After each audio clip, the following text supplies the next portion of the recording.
So cute. So this is a little Valentine's Day surprise. I actually deleted the middle video because I'm like, well, that was 7 minutes of absolute hell. So let's go ahead and get rid of it. Anyway, here we are. We're here and it's happening. And this is Truer Detectives, the thing where we detect the thing, the thing. And we're gonna do this, and we're finally gonna talk about this stupid episode. I don't even want to talk about it anymore. I'm tired and I'm done. And we've already done a 30-minute episode and it didn't go anywhere because it was just me complaining about this computer. But look, the computer's working now. I wonder if Jermaine gave up on us. Probably. Because he's like, just try something else. And I'm like, no. I'm stubborn and I'm in the middle of a manic episode still. Okay, good. He's back. Thank God. Jermaine, I don't know what we'd do without you, honestly. I'm saying that with complete honesty. I know a lot of what I say sounds sarcastic, but I really mean this. As I'm laughing. I mean it. I mean it. We love you. Thank you for being here. I'm not okay. You can see the title's changed. The title changed twice.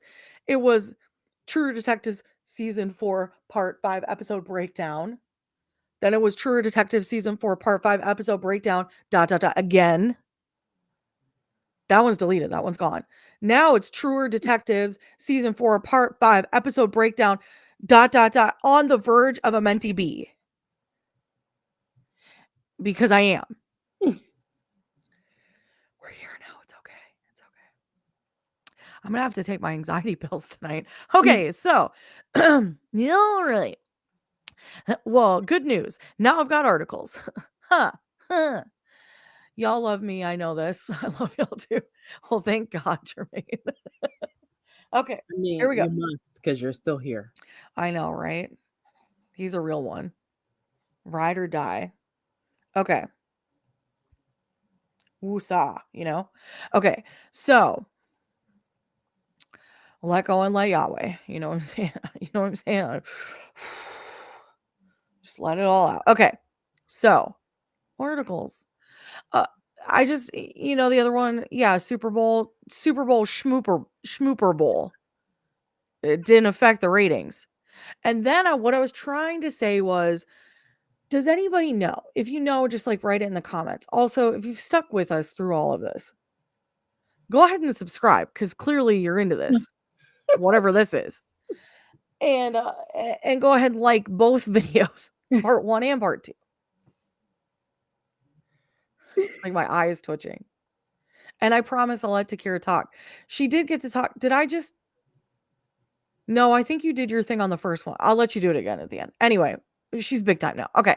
So, what I was trying to say about the Nielsen rating system is that back in the 80s, early 90s, when I knew what the Nielsen rating system was, I didn't know then. That's my context for it. Is then, because I'm old. It used to be that you had a landline and you would be contacted and you would be given the box, the Nielsen box, and you would plug it into your TV and it would record the data. And then they would come collect it. And they would take that data and they'd be like, oh, well, they watched this show. Anyway, then after a while, it was like, then they would just call you and ask you questions about what you watched. Anyway, who are they calling? Who are they calling? How are they doing it? I would just assume it would be like internet retrievable data now. Yeah, I'm pretty sure that there's some automatic thing and it just tracks what channel or right. But are we wrong? Are we wrong? And they're only asking old people who have landlines? And then is it just like, are the NCIS numbers inflated for that reason? Are they like, NCIS is a hit according to the Nielsen rating system because they're only calling landlines and only old people have landlines. And old people like NCIS. I guess maybe I'm old yet then, because I've barely seen NCIS. Okay, when it was hitting like its 13th season, I'm like, it's got to be good. If it's 13 I got to watch it. And I Yeah. tried to watch all 12 seasons. And I got to like 10. And I have to say it was okay. It becomes a bit predictable. You know what I mean? It's like kind of it's formulaic. Anyway, moving on from the Nielsen rating system. Here we go. We got articles. My throat hurts. Why is my back itch?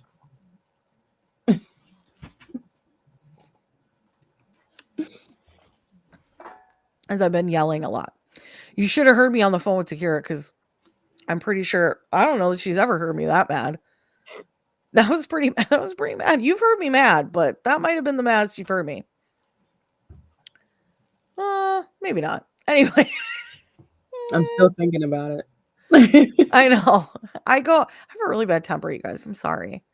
It's the red hair. It's in me. I promise I don't hit people. I just like really I want to, you know what I mean? But I don't follow through. I don't follow. That's wrong. I don't hit people anymore. Reformed. A reformed baddie. Okay. Just kidding. She's still a baddie. Okay. All right. Okay. So this is from Polygon. True Detective Night Country episode 5 solves one mystery and opens up a few more. Everyone is right where they need to be for Night Country's finale, are they? Are they Austin Goslin? I don't know. This was written on February 9th, the day of the premiere. There's nothing on television quite like the moment in a thriller when a character finally breaks and does something even they didn't know they were capable of. I think we all know what that is. For True Detective Night Country, that moment arrives late in episode 5, and it hits just about every character at the exact same time. Do you know what I'm talking about? Do you know what I'm talking about? The moment. The moment. Okay. Night Country's 5th episode mostly follows Danvers and Navarro as they continue their investigation. Danvers, having sussed out the mind's connection to the whole affair, suddenly has a target on her back by harboring the missing scientist. And Hank Pryor is revealed to be the mind's go-to problem solver. On its face, this all seems to clear up a question or two about Annie's death, but the show refuses to let the answer be that simple. While it's clear that all of this is pushing the season's action to a head, it isn't until Pete Pryor gets kicked out of his house and has to move into Danvers' shed that we really get a sense of just how much the season is contracting in on itself, bringing all of its major players into one place and applying pressure until something pops. And boy, does it pop. But any show can bring its characters to an explosive head. What makes the climax of part 5 so exciting is how much you can feel the tension. No character in the scene wants to be there or knows what to do next. Hank is standing in the kitchen, backed into a corner by Kate McKitterick and the mining company. Pete is literally forced to choose which mentor figure will live and which will die, and Danvers would always rather hold the gun than have it pointed at her. But every choice we've seen in the series so far has pushed these characters to this one spot. This is what TV does best. We spent almost 5 full episodes with these characters, and we know them better than to think that this situation would explode into violence right away. But we also know that they're each stubborn and resolute in their own ways too. During every second of the entire standoff, it's perfectly clear all any of them wants is a way out. Some way to defuse the situation that doesn't end with blood spattered all over the walls of Danvers' house. And yet, by the end, they all know that's not possible, and that's when the shooting starts. Hey, Mitchie. Oh, you haven't watched the show yet. Yeah, we're doing like big spoilers right now, bud. Probably want to leave. Love you so much though. It's like a huge spoiler. So just get your behind on out that door. You know what I mean? Mitchie, I'll see you in one of the group chats. Oh, one of them. You have many with Mitchell? 2. Okay. Okay. I was like, oh, she's got a lot of them. I'll see you in one of them, Mitchell. Okay. All right, Mitchell, you out of here yet? I'm gonna cover your ears, buddy. Cover it. Okay. Any show can end its penultimate episode on a major character death, though. The fun of True Detective any season really is watching reality set in the minutes after the explosive moment arrives. Danvers, Navarro, and Pete standing around a kitchen island, figuring out how to dispose of Mitchell. Get out of here.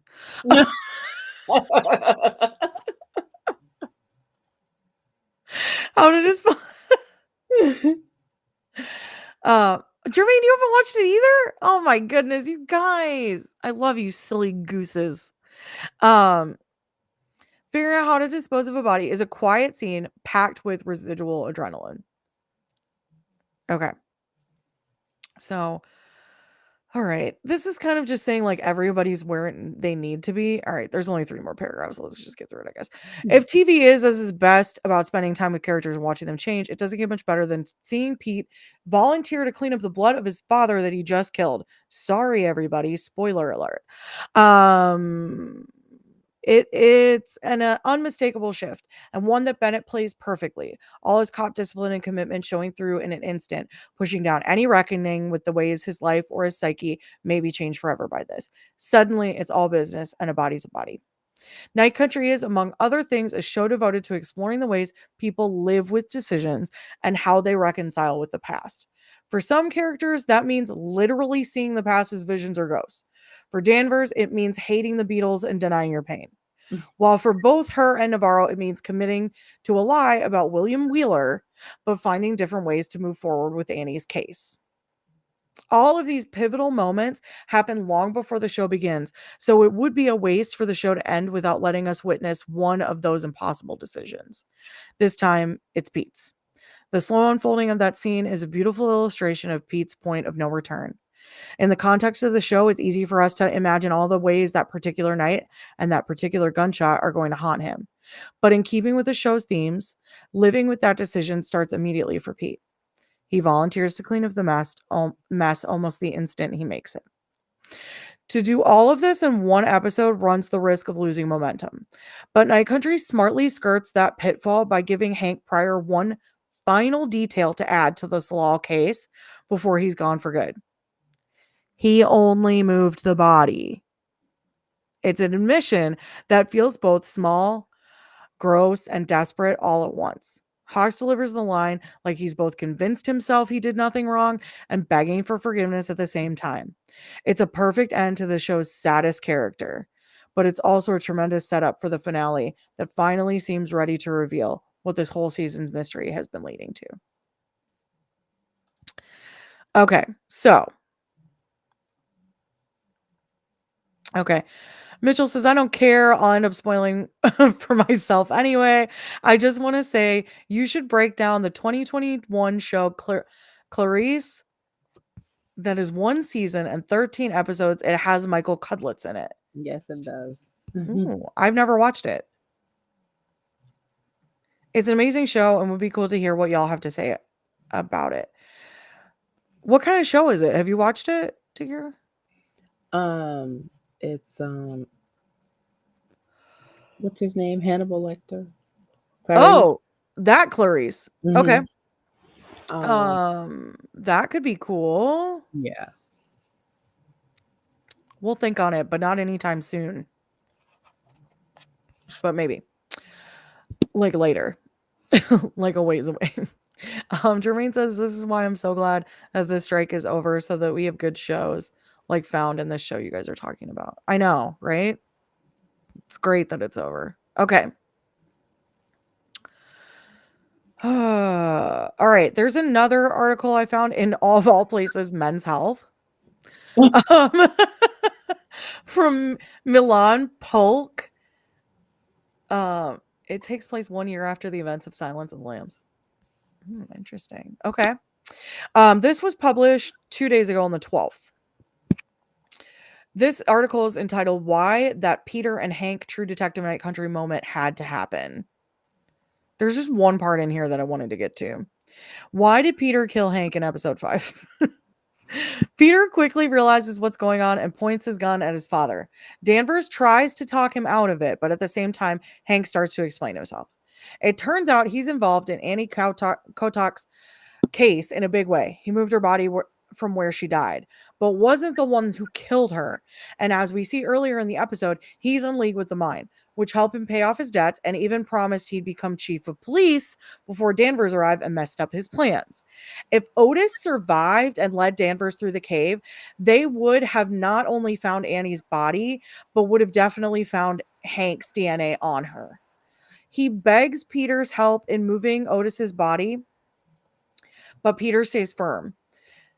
In a split second, realizing he's backed into a corner, Hank moves to shoot Danvers, but Peter's faster than his father, and in a shocking moment, Peter shoots his father in the head, killing him. It's clear Peter had a choice to make: giving up his morals to help his guilty father, or aiding Danvers in bringing Annie Kotok's murderer to justice. And in saving Danvers' life, Peter had to make the ultimate sacrifice for the sake of justice. With this surprising new twist in the show, we can't wait to find out who killed Annie Kotok and the scientists. Bye, Mitchell. I hope you have a good night too. Happy Valentine's Day, bud. So, I mean, like, a lot happened in this episode. Mm-hmm. But, I mean, the end, though. Right. Really, really is what did it. Is what did it big time. So, I texted Takeerah immediately after watching this episode. And I was like, this episode is insane. This was the first time that I was like so excited about something that happened in the episode, which is sad because it was a death. But I just thought, well, that and Corpsicle. Corpsicle was also quite exciting, but mainly the screaming. Because it was like, what just happened? So, okay. So I just want to talk about this scene, and then we can go. I'm sure you have notes, Takeerah, and then we can go into your notes. Talk about that. So, okay. So Peter's staying in the shed because Kayla is, as we established last episode, a total wet blanket. She's peeved. She's been peeved. And she's like, you know what? Just get out. Merry Christmas. and so Peter leaves. And he had been told by Danvers earlier in the episode, like, you can come stay at my house if you need to. And he's like, yeah, okay, great. That's what Kayla will love to have, is me to come stay at your house. Nobody will say anything weird about that because, one, you sleep with everyone, Danvers. And my father's already accused you of robbing the cradle with me.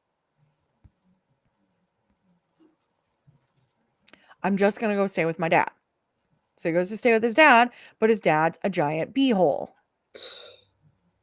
And so what does he do? He goes onto Peter's computer and digs up dirt on Danvers and Navarro subsequently. And then immediately relays that information to the captain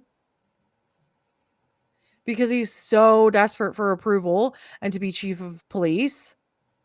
It's pathetic. Also, bruh, you've been catfished, dude.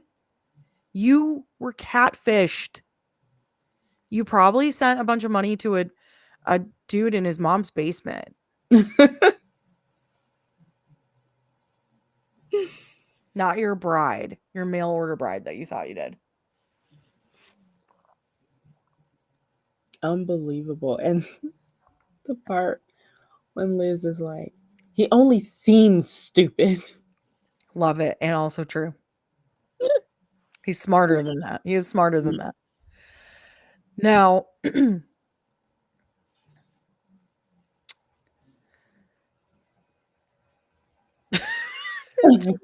speaking of catfish, I hate that show. It does make me uncomfortable. Something about it makes me extremely uncomfortable. It's like people are going through a really hard time, and it's like exploitative to showcase it on television for a buck. But welcome to reality TV. Anyway, so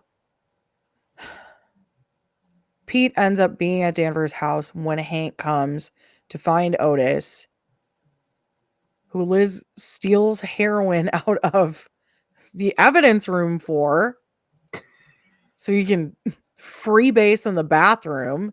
This damn episode, man. So Otis is off freebasing and he's just trying to enjoy himself. And Hank comes in and is like, "Where is he?" And she's like, "How did you know he was here?" And he's like, "I didn't." And I was like, you done messed up. You messed up when you said that. I thought she Anyway, was smarter than that. I know that was stupid. But also, dude, there's like, where else would he have gone? Mm-hmm. If she took him and you knew that she took him, of course she took him to the lighthouse. Are you dumb? Right. There's like nothing else in that town. It's that or he's at Kavik's bar. Like, there's like two places to check. Yes, Jermaine, don't ask how I know what that is. Anyway, I'm reformed. So, so he's getting high and he's just trying to enjoy a good time. And Hank comes in and he's like, "Where is he?" And Danvers messes up. And then there's this like standoff. Please do not whine now. I know it's been a long time. There's been a lot of technical issues. You heard me say it earlier. Uh, go lay down. Go lay down. So there's a standoff, and I was kind of surprised. I was impressed even by Danvers.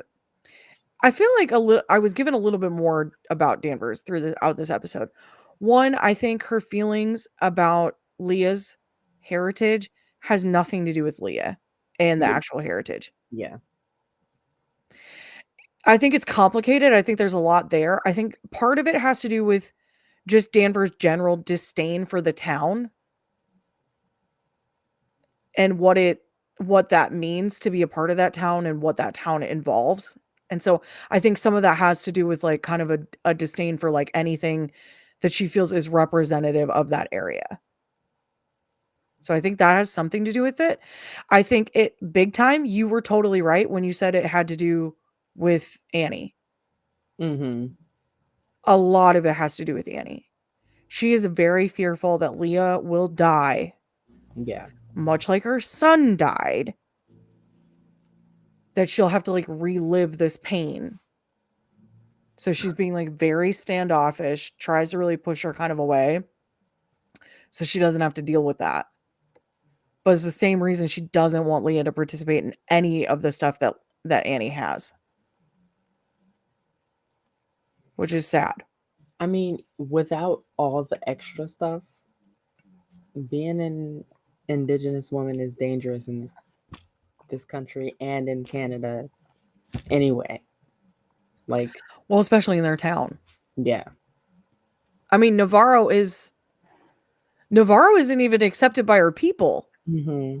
They say that she's like a traitor all the time. They really dislike her for just being who she is. And she has little to no connection to her tribe because her mother took her away from it and wouldn't let her know anything about it. And so instead of like as someone in the tribe being willing to like connect with her and like help her to find out where her roots lie, they're just like, "Oh, you don't know." So trying to fit in. You don't even know. It's horrible. It's truly awful. Um anyway, so I was impressed by that, like seeing a little bit more of that and knowing that it comes from a place of like genuinely loving Leah was nice. And then also on top of that, we saw her plead for Hank, which is like out of what I would consider a possibility for her. Now, I think it was really easy to miss because of what she was saying. Because she was just saying, think it over. Think it over. Stop. Think about this. Think about this. But what she's really saying is, think about this because you are planning on killing your father. Mm-hmm. And you can't take that back. Now, for Peter, I'm sure this had a lot of complication mentally because you have a very strong feeling of right and wrong. You're a cop. That's like your whole identity. On top of that, your dad was not always a great guy Mm-hmm. and has been abusive towards you. So, and there's that conflict internally of like the story that Hank tells about Pete sliding into the ice and how that terrified Hank and how he didn't want to lose him. You Mm-hmm. hear that, and then you hear him singing that song, and there's such sadness in him. And you think maybe he's not such a bad guy. But then he does the stuff that he does, and you're like, no, he is. He's awful. So it's like so hard for us as viewers to reconcile that. But how does Peter reconcile that? That's his father. So on top of that, there's a whole other emotional connection that's far beyond anything that like you or I could fathom. So anyway, it was deep. That part was deep. Let's hit your notes, girl, because I know you took them. I did. It's not a whole lot of them. That's all right. That's all right, because this has already gone on for far too long this episode. So the first thing I wrote was watching someone getting cremated right at the top of an episode is Mm-hmm. quite interesting and Mm-hmm. pretty cool. I was like, that's not right. Because there was no bag. There was no liner. Oh, Isn't there a liner? I mean, Any ashes I've seen there's been a liner. there should be, like, when you think about it. And at first I was like, you're missing the bone fragments, lady. But she did put it in a grinder, which was interesting. I feel like there's still fragments though, Mm-hmm. even after you do that. I do have my father's ashes. I'm not going to go investigate for this. And they're in a scatter box. So they are lined because they're in a scatter box. He is meant to be scattered. He's living on my bookshelf right now. Just haven't quite been ready for it. But he is to be scattered. Hopefully this year. Hopefully I can do it this year. It's like it's okay. Someone's just dropping dishes. You should have saw his face when he did it. He was like, Takeerah's gonna go ballistic. She's gonna sound like me when we were on break in between these episodes. well, actually, when I wrote this second sentence, I sounded like you because it's just about Kayla kicking him out. I was so pissed off. It's just a bunch of expletives. You know, she's not it. She's not it. He's not. And I guess I was all in for him because there's a kid involved. Yeah. Yeah. Yeah. So I really had been, even like with her kicking him out, like I wasn't just pissed at her, I was still pissed at Liz again because I'm like, she's just like the catalyst of everything wrong. It's the same point. It's the same points we brought up with part 4. Mm-hmm. Just that, it's both of them. He needs to stand up for himself. Well, he finally did. Not in the way that we expected. And she needs to be more understanding of the fact that while you didn't marry him as a police officer, he is one now. Mm-hmm. And this is what he wants to be. And so make some accommodations for that. Right. Try to find the in between. Yeah. And I don't know. I don't know that we'll know anything else about that because there's only one episode left. Yeah. And that one article kind of got in my head. These 6-episode shows are really driving me a little bit batty. Let me just. I put weather event. This emoji, really, crying, laughing emoji. Sorry, he's such a terrible lay. Crying, laughing. And then I put dot dot Oh dot. my Why goodness. the hell does Liz still have a job? I don't know. Honestly.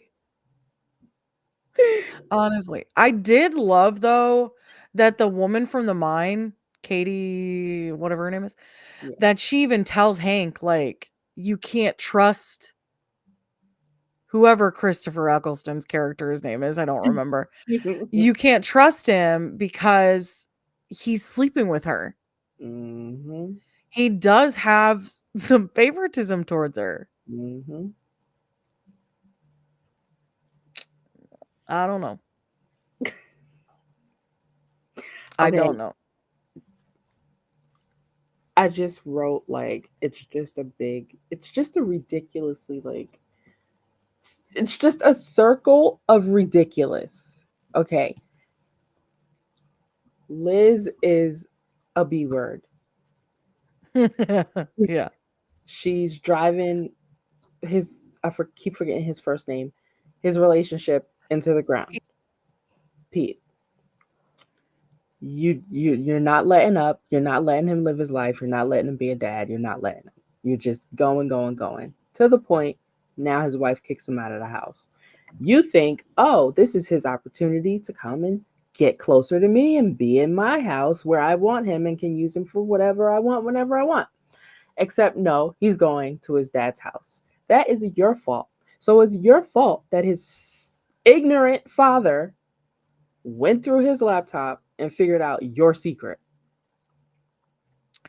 I'm less sad for Danvers and more upset for Navarro. Yeah. Really, because that's the one person that I feel like is unjustly hurt through that. But Yeah. we still don't know the whole story either. Right. What happened? Who did the firing?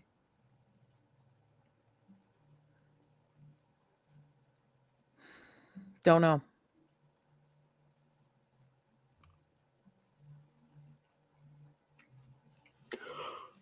Oh, oh. She laughed and yawned at the same At time. the same time, because I there was all that, and then I put she brought him drugs. Ha ha ha. She did. She did. She did. I and that is, if I'm not mistaken, hold on, let me think. Yes. So that is a parallel to season 1. Do you remember they keep saying that there are things that they're like kind of wedging in there that you're like, that's a season 1 thing? That Mhm. is a season 1 thing. Okay. That is a season 1 thing. The stealing the stuff from the evidence room, that's because it's in season 1. I won't say what or how, but it's in season 1 and the character who does it says they really should tighten up security on that evidence room or something to that effect. So the fact that it happened in this was just like, okay. Yeah. Um.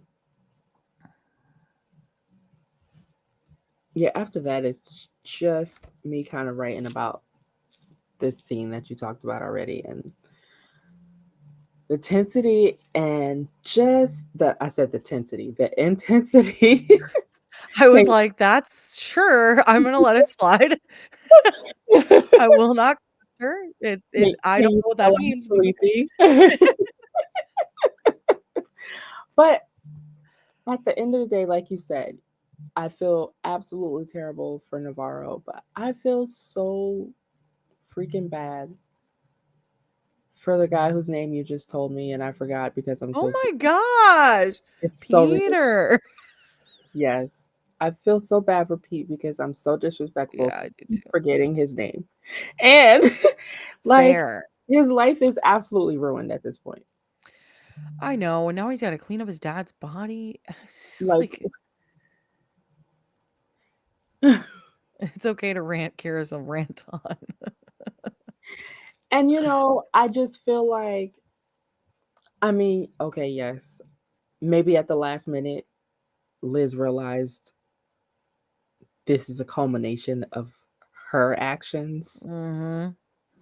Too little, too late, of course. As per always with her. Right. But at the same time, I just still feel like she's gonna get a bit of satisfaction out of just him having nothing except her, basically. I think I would hope this would be a wake up call for him. Yeah. So, He just lost a lot of people in what, one night? very short period of time. Yeah. So, hopefully, he turns it around. Yeah. I would hope. I feel for him a lot. Okay. Honestly, this was an exhausting evening because of so many technical difficulties. I'm so glad that we're finally able to do this. But as a result, I think we kind of need to wrap this up. However, if you stuck with it through this whole thing and you still missed it, Takeerah has gone big time.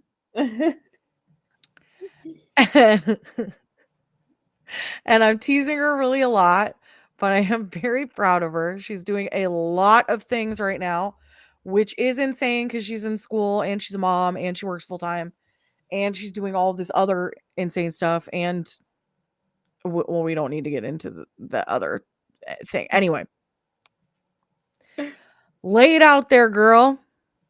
So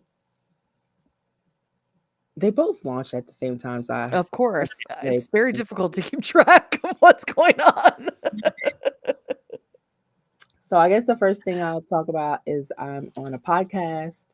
Um, I know, Jermaine, you thought I was talking about the ones who talk, but I'm actually talking about, it's called The Ones Who Live of the Walking Dead podcast. It's on Spotify, it's on Amazon Music, it's on Apple Music, and it is on Audible.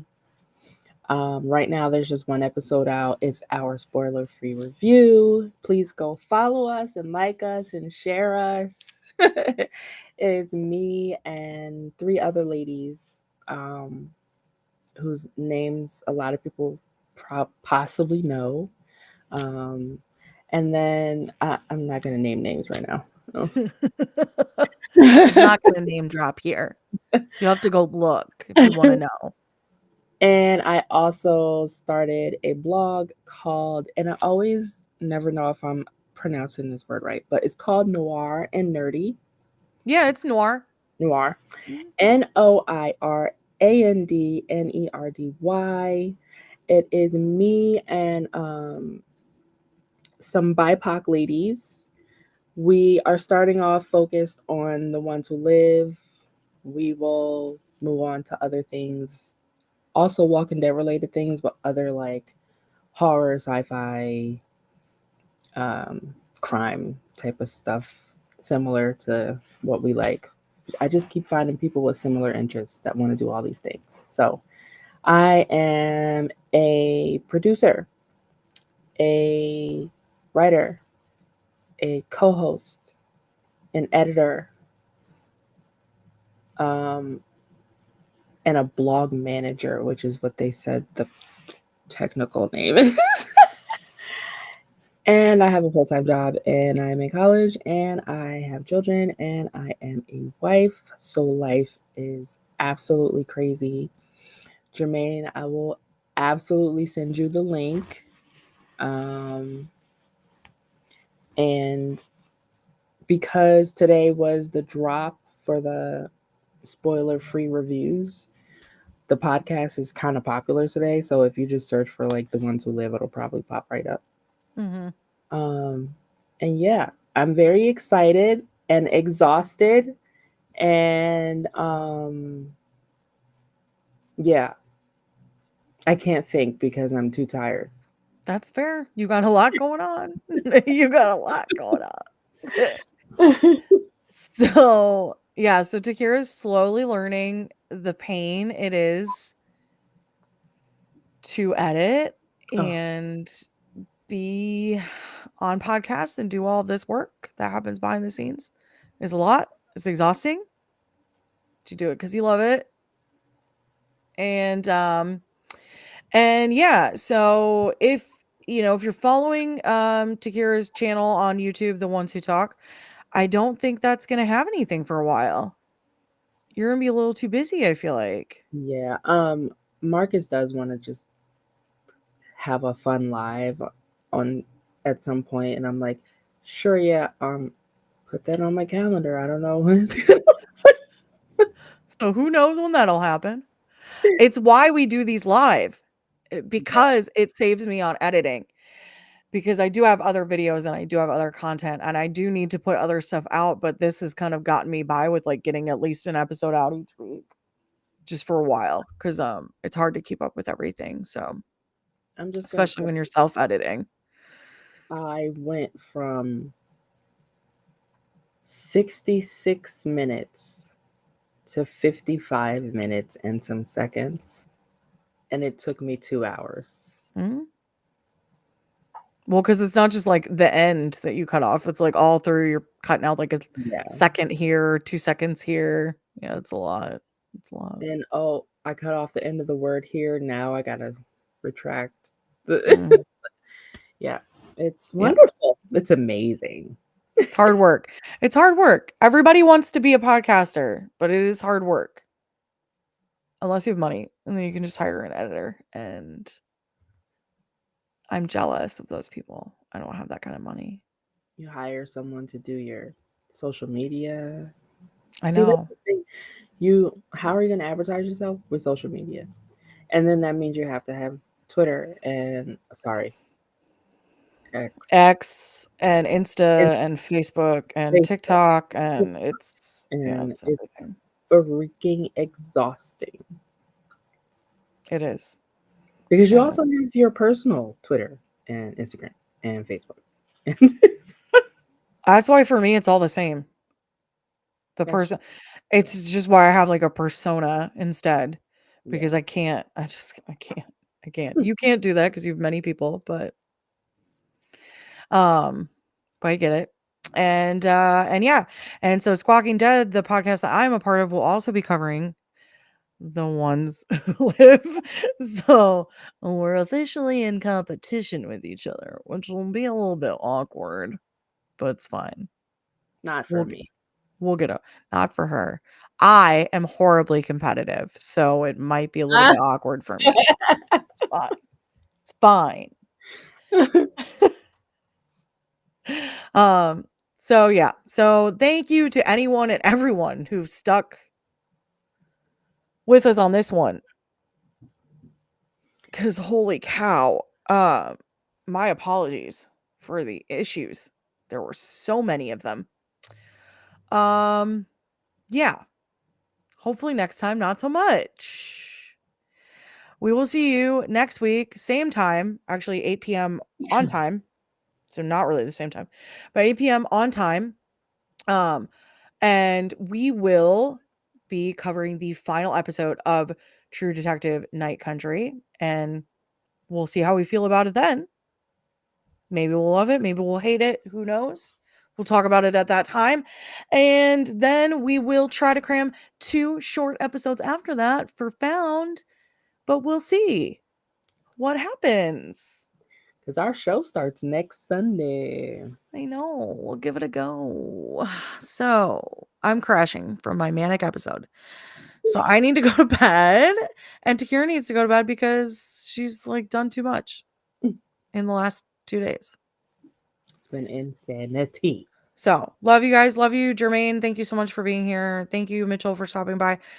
Really appreciate you guys. And thank you to everybody else who may watch this later. We love you. Go ahead and subscribe to this channel if you're interested. And go ahead and look for Takeerah's, well, any of her socials, which are typically Connie Dixon for life with a Y. And then she will be retweeting like everything for the podcast. She retweets herself. Someone called her out on it. It was hilarious. Anyway, that's called self promotion. Um, anyway. It was a caroler, so we don't care. Love you guys, and we'll talk to